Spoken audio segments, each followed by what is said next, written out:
Quels sont les documents obligatoires à bord du véhicule? Bonjour, contrôle de police. Veuillez me présenter les pièces afférentes à la conduite et à la circulation du véhicule, s'il vous plaît. Plusieurs documents doivent obligatoirement être présents dans le véhicule afin de pouvoir les présenter aux forces de l'ordre. Le permis de conduire est mon autorisation de conduire. Je dois le présenter lors de tout contrôle routier.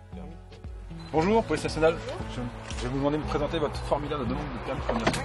Pendant la formation, en cas de contrôle, je dois présenter le formulaire de demande de permis, sa photocopie ou son récépissé. Après la réussite au permis de conduire, si je n'ai pas encore reçu le permis définitif, je dois présenter le certificat d'examen du permis de conduire, papier ou dématérialisé si je l'ai reçu par mail. Les papiers d'assurance servent à signaler que je suis assuré. Dès réception de cette vignette par mon assureur, je la pose sur le pare-brise. Je dois au moins être couvert pour la responsabilité civile. En cas d'accident, elle prend en charge les frais liés aux dommages matériels et corporels causés aux tiers. Pour ce qui est de mes dégâts, cette assurance ne les couvrira pas. Je peux souscrire une assurance facultative, individuel accident, dommages tous accidents, dommages collision, vol, etc. Si je cause un accident alors que mon permis est annulé ou invalidé, je dois rembourser les sommes versées aux victimes. Je risque en plus une peine d'emprisonnement. Le certificat d'immatriculation autorise le véhicule à circuler et indique toutes les informations nécessaires pour identifier le véhicule, numéro d'immatriculation, les caractéristiques techniques et les informations concernant le propriétaire du véhicule.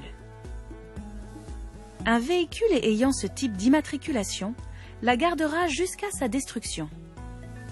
Si je vends mon véhicule ou change d'adresse, les modifications doivent être effectuées sur le certificat dans un délai d'1 mois. Je peux faire le changement via Internet et recevoir le nouveau certificat d'immatriculation par courrier. Tous les véhicules doivent passer un contrôle technique entre 3 ans et demi et 4 ans après leur date de première mise en circulation. Ensuite, ce contrôle est effectué tous les 2 ans. Lorsque le contrôle technique est favorable, sa date de validité est inscrite sur le certificat d'immatriculation et la vignette de contrôle technique est collée sur le pare-brise. Elle doit être bien visible pour prouver aux forces de l'ordre que mon véhicule peut circuler et qu'il ne représente pas de danger particulier. Si je souhaite vendre mon véhicule, le contrôle technique ne doit pas dépasser 6 mois. Ce qui garantit à l'acheteur le bon état général du véhicule. Ne pas présenter le permis de conduire, les documents d'assurance ou le certificat d'immatriculation lors d'un contrôle routier peut être sanctionné d'une amende. Je dispose de 5 jours pour présenter les documents sous peine d'une plus forte amende.